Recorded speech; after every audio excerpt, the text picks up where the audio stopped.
السلام عليكم ومرحبا بكم متابعينا الكرام متابعاتنا الكريمات بالعودة للأشغال بملعب البريد بالرباط اللي وصلت المراحل الحاسمة ديالها، بحيث أنه كاين عملية ديال التواصل ديال عملية التغطية، ثم بالإضافة إلى ذلك تهيئة أرضية العشب. كما كنشاهدوا كاين عملية ديال الحفر وتركيب القواضص ديال المجاري ديال المياه وربطها بالواد الحار، بحيث أنها هذه العملية هي اللي سارية الآن في الملعب.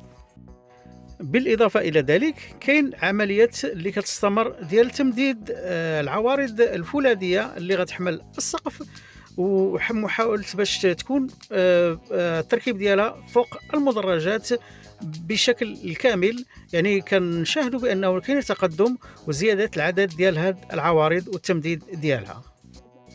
نخليكم مع هاد الصور متابعينا الكرام متابعاتنا الكريمات، وإلى اللقاء.